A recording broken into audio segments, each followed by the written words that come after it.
नमस्कार दोस्तों, स्वागत है आप सभी का मेरे यूट्यूब चैनल में। तो दोस्तों, आज की वीडियो काफ़ी इम्पोर्टेंट रहने वाली है।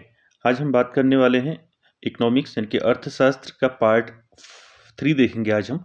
तो अर्थशास्त्र का पार्ट 3 देखेंगे तो काफ़ी इम्पोर्टेंट क्वेश्चन है आज की वीडियो में, जो प्रीवियस ईयर में जो है पूछे गए प्रश्न रहेंगे आपके, जो किसी न किसी एग्जाम में पहले पूछे गए प्रश्न हैं। तो हर क्वेश्चन आपके लिए इम्पोर्टेंट है आगामी परीक्षाओं हेतु।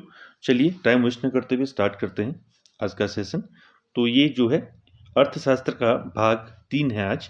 चलिए स्टार्ट करते हैं। पहला है, देखिए, ग्रेसम का नियम किससे संबंधित है। तो देखिए, ग्रेसम का नियम किससे संबंधित है बताइए। आप सभी जानते हैं ये है मुद्रा प्रचलन पर आधारित। ठीक है, किससे संबंधित है? ग्रेसम का नियम मुद्रा प्रचलन पर। ठीक है। क्वेश्चन नंबर 2 देखिए, भारत का सबसे ज्यादा विदेशी मुद्रा किसके आयात पर खर्च होती है। तो देखिए, भारत का सबसे ज़्यादा जो विदेशी मुद्रा होती है किसकी आयात में खर्च होती है। तो आप सभी जानते हैं आंसर क्या रहेगा आपका दूसरे का, पेट्रोलियम। तो पेट्रोलियम में जो है सबसे ज़्यादा विदेशी मुद्रा आयात पर खर्च होता है। ठीक है। क्वेश्चन नंबर 3 देखिए, प्लास्टिक मनी किसे कहा जाता है, इंपॉर्टेंट है। देखिए, प्लास्टिक मनी किसे कहते हैं? Aadhaar card, PAN card, voter card या क्रेडिट कार्ड। तो बताइए तीसरे का आंसर क्या रहेगा? प्लास्टिक मनी बोलते हैं क्रेडिट कार्ड को। ठीक है, बी आपका राइट रहेगा। क्वेश्चन नंबर 4 देखिए, 1 रुपये से अधिक सभी नोटों पर किसके हस्ताक्षर होते हैं। तो देखिए, 1 रुपये के नोट पर किसके हस्ताक्षर होते हैं और 1 रुपये से अधिक सभी नोटों पर किसके हस्ताक्षर होते हैं। तो आप जानते हैं 1 रुपये पर किसके हस्ताक्षर होते हैं, वो होते हैं वित्त सचिव के। ठीक है, 1 रुपये पर किसके हस्ताक्षर होते हैं? वित्त सचिव के। लेकिन क्वेश्चन क्या है आपका, 1 रुपये से अधिक सभी नोटों पर यानी कि एक को छोड़ के बाकी नोटों पर किसके किसके हस्ताक्षर होते हैं। तो ये होते हैं आरबीआई गवर्नर के। ठीक है, आंसर सी रहेगा आपका। ठीक है, आपको यहाँ से कोई 2 क्वेश्चन आपके बन गए। 1 रुपये के नोट पर कौन हस्ताक्षर करता है? वित्त सचिव करता है। और 1 रुपये से अधिक के नोटों में जो है आरबीआई गवर्नर जो है हस्ताक्षर करता है।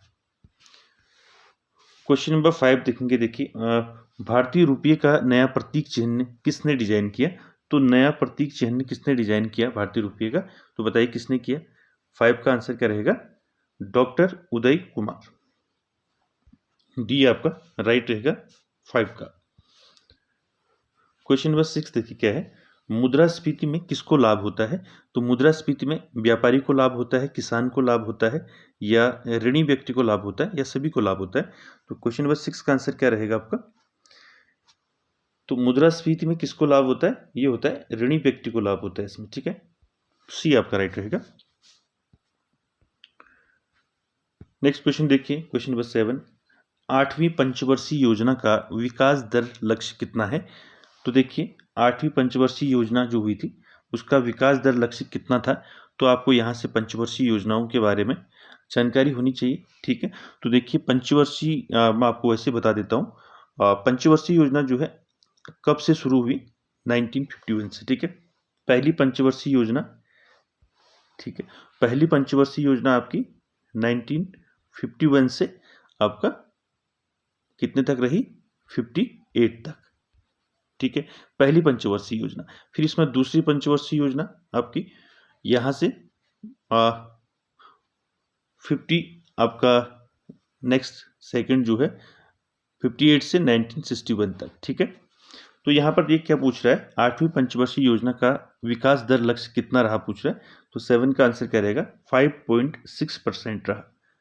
ठीक है, तो पंचवर्षीय योजनाओं को एक बार आप याद रखें, पहली पंचवर्षीय योजना, दूसरी पंचवर्षीय योजना। ठीक है, तो मैं आपको संक्षिप्त बता दूं, तो जो पंचवर्षीय योजना है हर 5 वर्ष में जो है पंचवर्षीय योजना का कार्य रहा है। तो आपका पंचवर्षीय योजना जो प्रथम पंचवर्षीय योजना थी वो 1951 से 1958 तक चली। नेहरू ने प्रस्तुत किया था, जवाहरलाल नेहरू ने। ठीक है, और किस मॉडल पर आधारित थी भी पूछा जाता है। तो पहली पंचवर्षीय योजना हैरोल्ड डोमर मॉडल पर आधारित थी। तो ये मॉडल पूछता है।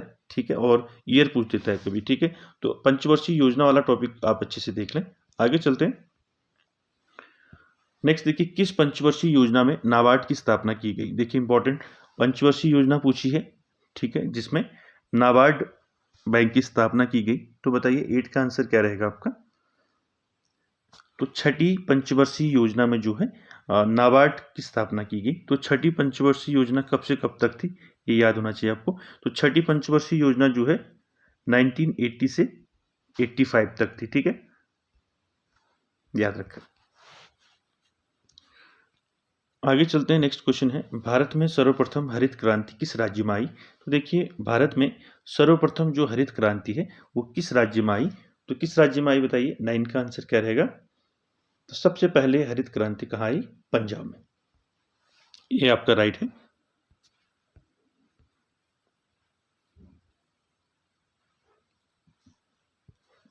अगला क्वेश्चन देखिए, भारतीय स्टेट बैंक की स्थापना पूछा है। तो भारतीय स्टेट बैंक की स्थापना कब हुई बताइए। तो भारतीय स्टेट बैंक की स्थापना हुई 1 जुलाई 1955 में, याद रखें, भारतीय स्टेट बैंक की स्थापना हुई, ठीक है। नेक्स्ट क्वेश्चन देखिए, इंपॉर्टेंट है, हरित क्रांति के समय भारत के कृषि मंत्री कौन थे। इंपॉर्टेंट है, हरित क्रांति के समय भारत के कृषि मंत्री कौन थे। 11 का आंसर क्या रहेगा बताइए। तो हरित क्रांति के समय भारत के कृषि मंत्री थे CS सुब्रमण्यम। कौन थे, CS सुब्रमण्यम थे, ये आपका राइट रहेगा 11 का, ठीक है। नेक्स्ट क्वेश्चन देखिए 12, राष्ट्रीय कृषि बीमा योजना कब शुरू की गई। इंपॉर्टेंट है, तो राष्ट्रीय कृषि बीमा योजना कब से शुरू की गई। 12 का आंसर बताइए क्या होगा। तो राष्ट्रीय कृषि बीमा योजना शुरू की गई थी 1999 से 2000 के बीच में, ठीक है, सी आपका राइट रहेगा 12 का। 13 देखिए क्या है, बादामी क्रांति का संबंध किस क्रांति से है। फल, मसाला, बादाम, मछली, बताइए। बादामी क्रांति का संबंध किस क्रांति से है। 13 का आंसर क्या रहेगा बताइए। तो मसालों से है, ठीक है, मसाला आपका राइट हो जाएगा, ठीक। आगे चलते हैं क्वेश्चन नंबर 14 पर, मनरेगा की शुरुआत कब हुई। तो देखिए, मनरेगा की शुरुआत कब हुई बताइए। 14 का आंसर रिपीटेड क्वेश्चन है, क्या रहेगा आंसर। मनरेगा की शुरुआत कब से हुई, 2 अक्टूबर 2009 से, डी आपका राइट रहेगा 14 का। नेक्स्ट क्वेश्चन देखिए 15, आरबीआई जो है, ठीक है, reserve bank of India, RBI केंद्र एवं राज्य सरकार को कितने दिनों तक ऋण प्रदान करता है। ठीक है, तो आरबीआई केंद्र और राज्य को ऋण देता है, तो कितने दिनों तक वो ऋण प्रदान करता है, 90 डेज तक, ठीक है, बी आपका राइट रहेगा। 16 देखेंगे, देखिए 16 क्या है। 16 है, देखिए, भगवती समिति का संबंध किससे है। देखिए, भगवती समिति का संबंध किससे है, चावल से, गेहूं से, बेरोजगारी से या दाल से। तो बताइए, भगवती समिति का संबंध किससे है। तो ये संबंध है आपका बेरोजगारी से, ठीक है, सी आपका राइट रहेगा। 17 देखिए, केंद्रीय एगमार्क प्रयोगशाला कहाँ स्थित है। देखिए, केंद्रीय एगमार्क प्रयोगशाला कहाँ स्थित है। 17 का आंसर क्या रहेगा बताइए। तो एगमार्क प्रयोगशाला कहाँ है, ये है आपका नागपुर में, ठीक है, नागपुर में है केंद्रीय एगमार्क प्रयोगशाला। 18 देखिए क्वेश्चन नंबर, देश का प्रथम मोबाइल बैंक। देखिए, देश का प्रथम मोबाइल बैंक कौन सा है इनमें से, बताइए। पीएनबी, एसबीआई, इलाहाबाद बैंक या लक्ष्मी वाहिनी बैंक, बताइए कौन सा आंसर रहेगा 18 का। 18 का आंसर रहेगा आपका पहला, देश का पहला मोबाइल बैंक लक्ष्मी वाहिनी बैंक, सी आपका राइट रहेगा 18 का। 19 देखिए, सबसे महंगी मुद्रा कौन सी है, इन चार बताइए। सबसे महंगी मुद्रा है आपकी कौन है बताइए, टका, रुपया, डॉलर या दिनार। तो सबसे महंगी मुद्रा है कुवैतियन दिनार, ये आपका राइट रहेगा 19 का। 20 देखिए, भारतीय मुद्रा निर्गमन किस प्रणाली पर आधारित है। तो देखिए, भारतीय मुद्रा जो है, भारतीय मुद्रा निर्गमन किस प्रणाली पर आधारित है। 20 का आंसर क्या रहेगा आपका, न्यूनतम कोष प्रणाली पर आधारित है, ठीक है, सी आपका राइट रहेगा 20 का। 21 देखिए, प्रथम पंचवर्षीय योजना किस मॉडल पर आधारित है। तो फिर आगे आपका क्वेश्चन देखिए, पंचवर्षीय योजना। तो प्रथम पंचवर्षीय योजना पूछा है, तो प्रथम पंचवर्षीय योजना कब से कब तक चली, मैंने अभी बताया था आपको 1951 से 58 तक, ना 56 तक। ठीक है,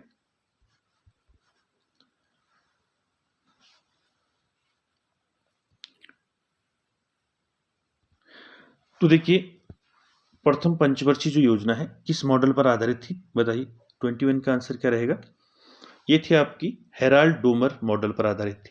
ठीक है, पहली पंचवर्षीय योजना। ठीक है, 1951 से 56 आप जानते हैं। ठीक, दूसरी पंचवर्षीय योजना किस मॉडल पर आधारित है, ये भी पूछा जाता है। तो दूसरी पंचवर्षीय योजना जो है महालनोबिस मॉडल पर आधारित है। ठीक है, आगे चलते हैं क्वेश्चन नंबर 22 पर। गरीबी हटाओ का नारा किस पंचवर्षीय योजना में दिया गया है? इंपॉर्टेंट है, देखिए गरीबी हटाओ का नारा किस पंचवर्षीय योजना में दिया गया? तो 22 का आंसर क्या रहेगा आपका, बताइए। गरीबी हटाओ का नारा किस पंचवर्षीय योजना में दिया गया?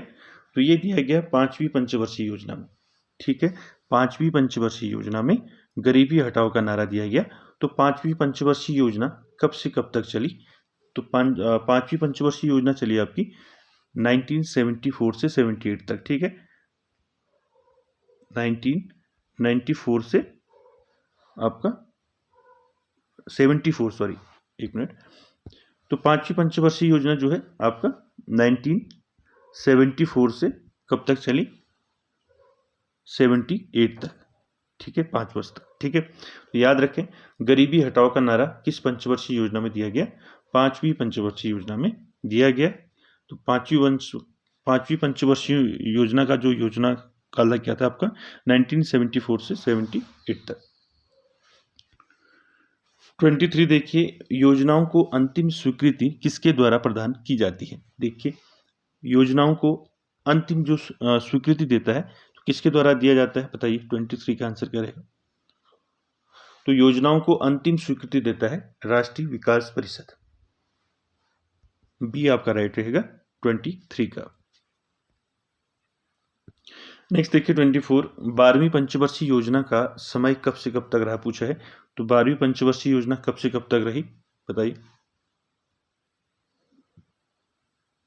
तो 12वीं पंचवर्षीय योजना का समय रहा है आपका 2012 से 2017। ये आपका राइट रहेगा 24 का। उसके बाद देखिए केंद्रीय चावल अनुसंधान केंद्र कहाँ स्थित है? देखिए इंपॉर्टेंट है, केंद्रीय चावल अनुसंधान केंद्र कहाँ स्थित है? 25 का आंसर क्या रहेगा आपका? कटक में है। ठीक है, सी आपका राइट रहेगा। नेक्स्ट क्वेश्चन देखिए भारत में हरित क्रांति के जन्मदाता है, तो बताइए भारत में हरित क्रांति के जन्मदाता कौन है? ये रिसेंटली एग्जाम में पूछा गया था उत्तराखंड के। ठीक है, तो भारत में हरित क्रांति के जन्मदाता कौन है, बताइए। भारत का पूछा है, याद रखें इसमें कंफ्यूज ना है। यहाँ पर दो नाम है, देखिए डॉक्टर स्वामीनाथन और नॉर्मन ई बोरलॉग। ठीक है, ये दोनों हरित क्रांति के जन्मदाता हैं। तो यहाँ पर देखिए भारत में हरित क्रांति के जन्मदाता पूछे हैं तो आपका डॉक्टर स्वामीनाथन जो है भारत में हरित क्रांति के जन्मदाता है, और नॉर्मन ई बोरलॉग जो है विश्व में जो है हरित क्रांति के जन्मदाता है। ये दोनों को आप नोट कर लें, कंफ्यूज ना हो। ठीक है, ये विश्व में है नॉर्मन बोरलॉग, और स्वामीनाथन जो है ये इंडिया। ठीक है, आगे चलते हैं। अगला है 27, कृष्ण क्रांति किससे संबंधित है? तो देखिए कृष्ण क्रांति जो है किससे संबंधित है, बताइए। 27, तो ये है आपका पेट्रोलियम से संबंधित है। ठीक है, कृष्ण क्रांति किससे संबंधित है? पेट्रोलियम से। आगे चलते हैं, फिर क्वेश्चन आ गया वही देखिए विश्व स्तर पर हरित क्रांति के जन्मदाता कौन है? तो विश्व में हरित क्रांति के जन्मदाता कौन है? हरित क्रांति के नॉर्मन ई बोरलॉग। ठीक है, ये अमेरिका के नागरिक हैं। ठीक है, तो बी आपका राइट रहेगा 28 का। नेक्स्ट देखिए 29, हरित क्रांति किस फसल से संबंधित है? बताइए हरित क्रांति किस फसल से संबंधित है? बताइए गेहूं, मूंगफली, चावल, आलू। तो हरित क्रांति किस फसल से संबंधित है? गेहूं से संबंधित है। ये आपका राइट रहेगा। ठीक है, क्वेश्चन नंबर 30 देखिए नॉर्मन ई बोरलॉग जिनको विश्व में हरित क्रांति का जन्मदाता कहा जाता है वो किस देश के निवासी हैं, पूछा है। तो किस देश के निवासी हैं बताया मैंने, अमेरिका के निवासी। ठीक, 31 देखिए क्या है, राष्ट्रीय डेयरी अनुसंधान केंद्र कहाँ स्थित है? इंपॉर्टेंट है। 31 राष्ट्रीय डेयरी अनुसंधान केंद्र कहाँ स्थित है बताइए। 31 का आंसर करेगा। तो राष्ट्रीय डेयरी अनुसंधान केंद्र है करनाल में, ठीक है, डी आपका राइट रहेगा। क्वेश्चन नंबर 32 देखिए, श्वेत क्रांति के जन्मदाता कौन है? ये भी रिसेंटली पूछा गया था। श्वेत क्रांति के जन्मदाता कौन है बताइए। 32 श्वेत क्रांति के जन्मदाता है कौन है? वो है वर्गीज कुरियन, ठीक है, सी आपका राइट रहेगा 32 का। 33 देखिए, अब तक सबसे असफल जो है पंचवर्षीय योजना है, इनकी कौन सी ऐसी पंचवर्षीय योजना है जो असफल रही? तो बताइए 8वीं, चौथी, 9वीं, तीसरी। 33 का आंसर क्या रहेगा बताइए। तो सबसे असफल पंचवर्षीय योजना रही तीसरी पंचवर्षीय योजना, ठीक है। ये कब से कब तक रही तीसरी पंचवर्षीय योजना बताइए। ये रही आपकी 1961 से 1966 तक, ठीक है। ये पंचवर्षीय योजना कौन सी थी? तीसरी पंचवर्षीय योजना जो असफल रही, ठीक है। 34 देखिए, आर्थिक नियोजन को सर्वप्रथम किस देश ने अपनाया? देखिए आर्थिक नियोजन को सर्वप्रथम जो है किस देश ने अपनाया? 34 तो ये किसने अपनाया आर्थिक नियोजन को? सबसे पहले रूस ने, ठीक है, ये आपका राइट रहेगा 34 का। तो दोस्तों ये थे आपके 34 क्वेश्चन इकोनॉमिक्स यानी कि अर्थशास्त्र से संबंधित थे, जो प्रीवियस एग्जामों में पूछे गए प्रश्न रहे। तो काफ़ी इंपॉर्टेंट रहेंगे आपके ये सारे क्वेश्चन।